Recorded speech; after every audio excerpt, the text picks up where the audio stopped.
என்னமா பண்றீங்க? அடைதோசை மாவு ரெடி ஆயிடுச்சுப்பா. சூப்பர். நானும் அப்பாவும் சேர்ந்து பாக்கெட் போட்டுட்டு இருக்கோம். அப்பாவை ஏன் கூப்பிட்டுருக்கேன்னா நிறைய பேர் காசு அனுப்பிட்டு வெயிட் பண்ணிட்டு இருக்காங்க ரொம்ப நாளா. அரிசி வராம போடாம இருந்தது. இப்ப எல்லாமே வந்து சுத்தப்படுத்தி நல்லா காய வச்சு அரைச்சு சலிச்சு உங்களுக்கு சூப்பரா பாக்கெட் ரெடி ஆயிடுச்சு. நாளைக்கு உங்களுக்கு எல்லாருக்கும் வந்துடும். நிறைய பேர் ஆர்டர் பண்ணிருக்கீங்க. இது எல்லாமே ஆர்டர்ஸ்க்காக தான் பேக்கிங் ஆயிட்டு இருக்குது.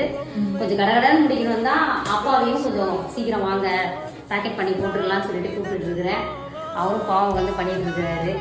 54 வகையான ஐட்டம்ஸ் போட்டு நம்ம அடைதோசை மாவு தயார் பண்ணிட்டு இருக்கோம். ஒரு நம்ம கஸ்டமர் ஒருத்தவங்க அடைதோசை மாவுல வடை சுட்டு எனக்கு சூப்பரா அனுப்பியிருந்தாங்க. வடை அவ்வளோ டேஸ்டா இருக்கான். பச்சை மிளகா வெங்காயம் போட்டு நீங்க வடை தட்டி பாருங்க. லைட்டா உப்பு மட்டும் சேர்த்துக்கோங்க, ஏன்னா கொஞ்சம் உப்பு கம்மியா தான் இதுல இருக்கும். வடையும் அடையும் அவ்வளோ சூப்பரா இருக்கு. நம்ம அடைதோசை மாவு தேவைப்படுறவங்க வாட்ஸ்அப்க்கு ஒரு ஹாய் மெசேஜ் அனுப்புங்க. டீடைல் சென்ட் பண்றேன். கால் பண்ணாதீங்க, வாட்ஸ்அப் வாங்க. என்னென்ன பொருட்களை சேர்த்து அரைக்கிறோன்றதை நம்ம ஃபர்ஸ்ட் கமெண்ட்ல பின் பண்றோம். வாழ்க வளத்துடன்.